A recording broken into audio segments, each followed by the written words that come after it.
अवधूत चिंतन श्री गुरुदेव दत्त श्री स्वामी समर्थ तुम्हाला सर्वांचं आपल्या चॅनलमध्ये खूप मनापासून स्वागत आहे। आता लवकरच अधिक महिन्याची पौर्णिमा जवळ आलेली आहे। ह्या अधिक महिन्याच्या पौर्णिमेवर आपल्या कुलदेवतेचा कुळाचार कसा करायचा आहे, आपल्याकडून बरेच वेळेस आपल्या कुलदेवतेची पूजा करणं किंवा तिचा मान सन्मान करणं हे लक्षात राहत नाही किंवा आपण विसरून जातो काळाच्या ओघामध्ये, किंवा तिला केलेल्या नवस विसरून जातो तेव्हा तिचा खूप कोप होतो आणि ती बघा तिचा कोप झाल्यावर आपल्याला प्रत्येक सांसारिक अडचणीला सामोरं जावं लागतं। ह्यासाठी कुळदेवतेचा कुळाचार हा झालाच पाहिजे। त्यातले त्यात अधिक महिन्याची पौर्णिमा म्हटल्यावर खूपच दुग्ध शर्करी योग, जेणेकरून आपल्याला सगळ्यांना माहिती आहे अधिक महिना हा किती महत्त्वाचा आहे। अधिकस्य अधिकम अधिकस्यम अधिकफलम असा हा महिना जो भगवान विष्णूंना समर्पित आहे। त्यातले त्यात भगवान विष्णूंची पूजा ही सत्यनारायण आपण पौर्णिमेला करीत असतो। आपण सत्यनारायण हे पौर्णिमेचं औचित्य साधून करीत असतो, पण जेव्हा संपूर्ण महिना भगवान विष्णूंना समर्पित आहे आणि त्यातल्या त्यात पौर्णिमा आलेली आहे, असा खूप सुवर्ण योग सगळ्यांसाठी महत्त्वाचा आहे।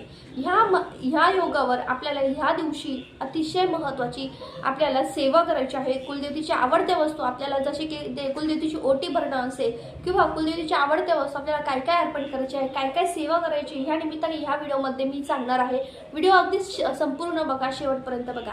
तर अधिक महिन्याची पौर्णिमा 30 मे 2026 वार शनिवार ह्या दिवशी बघा 11:58 म्हणजे किती, तर 12 वाजता सुरू होणार आहे। तर ती दुसऱ्या दिवशी 31 मे 2026 ला म्हणजे रविवारी ही 2:15 असणार आहे, म्हणजे दुपारी 2 वाजेपर्यंत असणार आहे। तर खरं तर आपण सत्यनारायण ह्या दिवसापासून सुरू करू शकतो। सत्यनारायण कधी करायचं आपल्याला, तर आपण 30 मे हा संध्याकाळी म्हणजे प्रदोष समय, या समय ही पौर्णिमा असणार आहे, म्हणून 30 मेला आपण पौर्णिमा करायची आहे। खरं तर पाहायला गेलं तर तुम्ही 30 मेला जर कोणत्या कारणाने नाही जमलं तर आपल्याला दुसऱ्या दिवशी तुम्ही करू शकतात, पण ज्यांचे संकल्पयुक्त पौर्णिमा म्हणजे सत्यनारायण असतात बघा, ते सत्यनारायण तुम्ही ह्या दिवसापासून तुम्ही सुरू करू शकता, करायचीच आहे, कारण की ही आर्थिक परिस्थिती बदलण्यासाठी अतिशय महत्त्वाची आहे। तर चला आपण कुळाचाराकडे वळूया। आपल्याकडून बऱ्याचशा गोष्टी अशा होतात की आपण कुलदेवतेला जायचं राहून जातं, 4-5 वर्ष झाले तरी आपण कुलदेवतेला जात नाही। शारदीय नवरात्र असेल किंवा चैत्र नवरात्र असेल, आपल्याकडून कुलदेवतेची सेवाच होत नाहीये। आपण ह्या जे नवरात्र झाले ना, तर आपल्याला कुलदेवतेची सेवाच माहिती नाहीये किंवा काय करायचं काही माहिती नाही। आपल्या घरात चाललेल्या असंख्य अडचणी असतात बघा, आर्थिक अडचणी आहेत, संतती प्राप्तीच्या आहेत। संतती होण्यापासून तर ती संततीची टेन्शनच असतं ना एक आईचं, की हो त्याचं शिक्षण व्यवस्थित झालं पाहिजे, तो व्यवस्थित राहिला पाहिजे, त्याला चांगला मार्ग मिळाला पाहिजे, त्याला चांगली नोकरी मिळाली पाहिजे, त्याचं लग्न, त्याचे संतती, त्याचं पुढचं भविष्य चांगलं राहावं, याच्यासाठी प्रत्येक आईला काळजी असते। ह्या सगळ्या अडचणी जेव्हा आपल्या कुलदेवतेची कृपा आपल्यावर असते ना, तेव्हा ह्या सगळ्या अडचणी सगळ्या दूर होतात। आणि आपण म्हणतो ना, कुलदेवतेची कृपा कधी होते, जेव्हा आपण तिचा कुळाचार करतो तेव्हा। म्हणून लक्षात आलंय ना तुमच्या, आता आपल्याला काय करायचं आहे, कुळाचार म्हणजे काय, तर आपल्या कुलदेवीला तिथे आपण मूळस्थानी जाऊन किंवा आपण आता मूळस्थानी प्रत्येकाला जाणं शक्य होत नाही, मग मूळस्थानी जाऊन आपण तिथे जाऊन कुळाचार करायलाच पाहिजे, प्रत्येकाने करायला पाहिजे। पण मूळस्थानी जर जाणं शक्य नसेल तर तुमच्या घरात तुमची कुलदेवी आहे, तुमची कोणती कुलदेवी आहे हे अगोदर तुम्ही माहिती करा। आता तुळजाभवानी माता ही बऱ्याच जणांची आहे, तुळजाभवानी असेल किंवा कोल्हापूरची महालक्ष्मी, सप्तशृंगी गडावरील माता आणि रेणुका माता, या 4ही देवींपैकी आपली कुलदेवता असते। कुलदेवता म्हणजे आपल्या घराचं संरक्षण करणारे, आपल्या कुळाचं संरक्षण करणारे। कुलदेवता म्हणजे काय असतं, की आपल्या घरावर, आपल्या घरातील छोट्यांपासून मोठ्यांपर्यंत कुठल्याही म्हणजे बघा लहानांपासून मोठ्यांपर्यंत सगळ्यांचं संरक्षण आपली आई करीत असते। म्हणून सांगते, कुठलीही अडचण असो, आईजवळ जसं हट्ट करतो ना, तसं आपली कुलदेवती आपलं संरक्षण करते, आपला हट्ट पुरवत असते। ह्या दिवशी आपल्याला कुळाचार हा महिलांनी अवश्य करायचा आहे। असं नाही का महिलांनीच करायचा, पण पुरुषांनी सुद्धा सोबत बसायचं आहे। कुलदेवतेला आपल्याला जोडीने कुळाचार करायचा असतो, ही सगळ्यात महत्त्वाची गोष्ट। पहिली गोष्ट म्हणजे सकाळी उठल्यापासून आपल्याला उंबरठ्याला हळदीचं लेपन हे करायचंच आहे। त्याचबरोबर उंबरठ्यात धूप दीप हा दाखवायचा आहे। तुळशी मातेला पण हे करायचं आहे, कारण की अधिक महिना चालू आहे, त्यातले त्यात खूप छान दिवस आहे। आणि आपल्या घरातील कुलदेवतेचा फोटो, देवपूजा झालेली असेल आणि देवपूजा झाल्यानंतर कुलदेवतेचा फोटो तांब्यात घेऊन तिला ओम ऐं क्लीं क्लीं चामुंडाय विचे म्हणत आपल्याला पाण्याने, पंचामृताने, त्याचबरोबर बघा आपल्याला काय म्हणतात, हळदीचं जे लेपन असतं त्याने आणि कुंकवाने असं आपल्याला अभिषेक करायचा आहे। नंतर स्वच्छ जलाने आपल्याला अभिषेक करायचा आहे। असं अभिषेक करून झाल्यानंतर ओम ऐं क्लीं क्लीं चामुंडाय विचे किंवा ओम श्री कुलदेवताय नमः, श्री कुलदेवताय नमः, श्री कुलदेवताय नमः. तुम्हाला तुमची कुलदेवता माहिती नाहीये, तुम्ही असं करू शकता. यानंतर काय करायचं आहे, तुम्हाला श्रीयंत्र आहे, श्रीयंत्रावर आपल्याला कुंकुमार्चन करायचं आहे. तुम्ही दिवसभरात कधीही कुंकुमार्चन करू शकता, कधीही करायचं आहे, करायचंच आहे.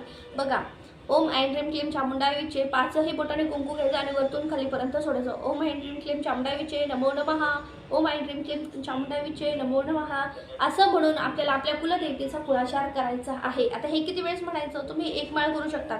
बरं, तुम्ही जर हे वर्णव मंत्र नसेल म्हणत तर तुम्ही श्री सुक्त म्हणून आपल्याला प्रत्येक ओवीला कुंकुमार्चन करायचं आहे. हरिओम हिरण्यवर्णम हरिणी सुवर्ण रचितश्रिया चंद्रम हिरण्यमे लक्ष्मी जात वेदमा आवह नमो नमः म्हणून कुंकुमार्चन करायचं आहे. हे कुंकू एखाद्या डबीत भरून ठेवा. ते कुंकू त्या दिवशी तसंच राहिलं तरी अतिशय उत्तम, कारण की पौर्णिमा ही खूप छान. त्यातलं थोडंसं कुंकू आपल्या कपाळी लावा, आपल्या घरातील सर्वांच्या कपाळी लावा, ते डबीत भरून ठेवा. महत्त्वाच्या कामाला जाताना सर्वांनी लावायचं आणि स्त्रियांनी म्हणजे महिलांनी रोज आपल्या कपाळी लावायचं. अखंड सौभाग्य आणि उत्तम अखंड म्हणजे आपण होतो ना, सौभाग्य जर आलं तरच सुख शांती समाधानाची प्राप्ती होत असते. आणि कुलदेवतेचा आशीर्वाद हा एक अतिशय महत्त्वाचा असतो की सुख समाधानासाठी, म्हणून आपल्याला ती कुलदेवतेची कृपाच आहे.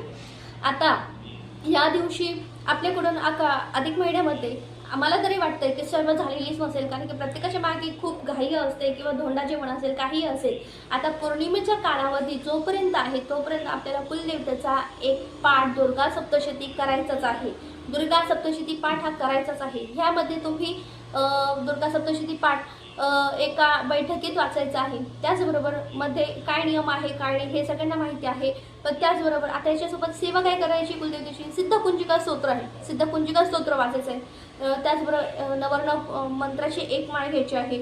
आता आपल्या घरात कुलदेवती आहे, कुलदेवतेची आपल्याला एक सेवा करायची आहे. ती म्हणजे काय सेवा करायची आहे बघा, जेव्हा आपण ही सगळी सेवा करतो ना, तेव्हा आपल्या घरात माता लक्ष्मी निवास करावं म्हणून आपण ह्या दिवशी कनकधारा स्तोत्राचं पठण करायचं आहे. त्याच्याबरोबर लक्ष्मी प्राप्तीसाठी तुम्ही महालक्ष्मी अष्टकमचं स्तोत्र पठण करायचं आहे. आणि संध्याकाळची वेळ जी असते त्या शुद्ध गायच्या तुपाचा दिवा लावून आपण सत्यनारायण करणार आहोत. आणि सत्यनारायणाच्या वेळेस जो काही नैवेद्यासाठी 1 चमचा प्रसाद ठेवणार आहोत. 1 चमचा का, कारण की तो घरात कुणा म्हणजे घरातल्यांशिवाय दुसऱ्यांना बाहेरच्यांना कुणालाही द्यायचं नाही, म्हणून थोडासा प्रसाद करून आपल्याला ही सेवा करायची.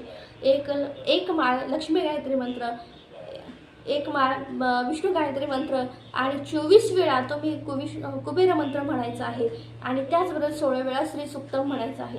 बघा, हे सगळं झाल्यानंतर आपल्याला काय करायचं आहे, ह्या दिवशी लवंगांचे अर्चन करायचे. लवंगांचं अर्चन म्हणजे काय, कुलदेवता ही आपल्या सगळ्यात महत्त्वाची असते आणि कुलदेवतेला आवडणारी वस्तू म्हणजे काय, लवंग. लवंग ही खूप मातेला आवडत असते. त्या एक लवंगावर आपल्याला कमलात्मक मंत्र म्हणायचा आहे. बघा, कर्ज निवारणासाठी आणि आर्थिक परिस्थितीसाठी खूप महत्त्वाची सेवा आपण जी कायम आपण काय मेजर करत असतो बघा नवरात्रामध्ये, ती सेवा आपल्याला करायची. ओम श्रीम ओम ह्रीम, एक मिनिट, ओम ह्रीं श्रीं ह्रीं कमले कमलालय प्रसिद्ध श्रीं श्रीं श्रीं महालक्ष्मी नमः हा कमलात्मक मंत्र आहे. तुम्ही यूट्यूबवर बघा, कुठेही बघा. आणि हा एक माळ एक आपल्याला लवंगावर घ्यायचे आहे. असं तुम्ही 11, 21, पण मला तर म्हणायचं ह्या महिन्यामध्ये तुम्ही 33 लवंग घ्या आणि त्याची माळ आपल्याला करून येणार कुलदेवतेला अर्पण करायची. आता ही लवंग काय करायच्या, तुम्ही दुसऱ्या दिवशी त्या चघळून खायच्या आहेत. मसाल्यामध्ये वापरायचे नाही. घरातील सगळ्यांनी खायचं ठरवलं, एका दिवशी नाही, पण म्हणजे जातील 1-2 दिवस वगैरे आपल्याला ह्या चघळूनच खायचे आहे कुलदेवतेचा आशीर्वाद म्हणून. आता ह्यानंतर सगळ्यात महत्त्वाचं येतं ते कुलदेवतेची ओटी कशी भरायची.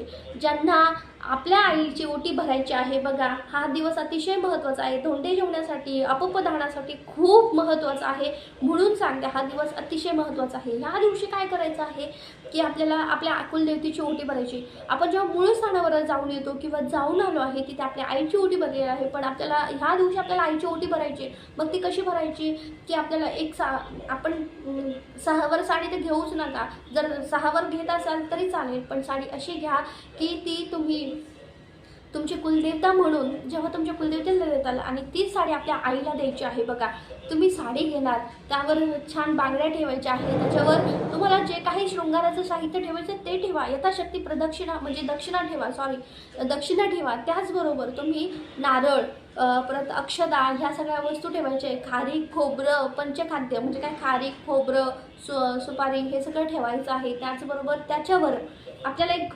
आपण म्हणतो ना वेणी ठेवायची आहे. त्याचबरोबर आपण कोणती पण साडीमध्ये पीस असतो, पण साडीवर जर पीस आपल्याला ठेवायचंच आहे, कारण की कुलदेवतेची ओटी आहे हे. आणि ह्या दिवशी आपण जर ओटी ठेवली तर आपल्याकडून किती जरी आपल्याकडून आपल्या कुलदेवतेची सेवा राहिली असेल, किंवा आपल्याकडून कोणताही एखादा नवस फेडायचा राहिला असेल, किंवा आपल्या कुलदेवतेचा मानसन्मान करायचा राहिला असेल, तरीही आपल्याकडून आपली आई तुळजाभवानी, आपली कुलदेवता, तुमची कुठलीही असो त्या कुलदेवता आपल्याला नक्कीच म्हणजे आपल्यावरतीचा कोप होत नाही आणि त्याची कृपा आपल्यावर प्राप्त होते. त्याची कृपा प्राप्त झाली ना, बघा तुमच्या आयुष्याचे किती कामं पटापट व्हायला लागतात, कारण की त्याची कृपा ही खूप महत्त्वाची असते. महिलांनो, ह्या दिवशी येणाऱ्या घरात येणाऱ्या कुठल्याही स्त्रीला, मुलीला, म्हणजे महिलांना, एखाद्या मुलीला तुम्ही बघा, तिला आपल्याला आपली कुलदेवता म्हणून तिचा मानसन्मान करायचा आहे, तिची पूजा करायची आहे. पूजा म्हणजे काय, थोडक्यात तिचे पाय धुवायचे आहे. तुम्ही हळदी कुंकू लावून तिला यथोपचारे तुम्ही यथाशक्तीने तुमच्या इच्छेने तुम्ही दक्षिणा द्यायची आहे. तिला घरातील वस्तू, दूध, दही, खीर ह्या दिवशी द्यायची आहे. म्हणजे आहे, हा दिवस खूप महत्त्वाचा आहे, खूप महत्त्वाचा आहे. कारण की ह्या दिवशी आपण जे काही करणार त्याचं फळ खूप होणार आहे. साक्षात भगवान विष्णू ही सेवा पाहायला असणार आहे.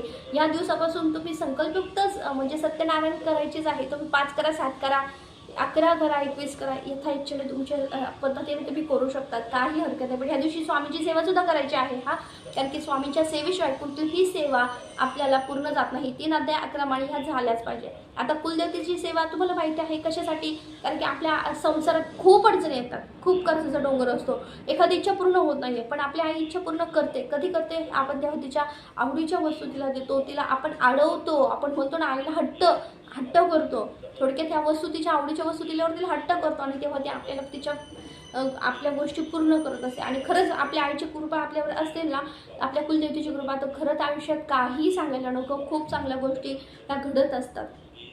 म्हणून झालेली सेवा स्वामींच्या चरणी आणि माझ्या तुळजाभवानी माता कुलदेवतेच्या चरणी रुजू करते आणि व्हिडिओ इथेच थांबवते. व्हिडिओ आवडला असेल तर लाईक, शेअर, सबस्क्राईब करा. श्री स्वामी समर्थ.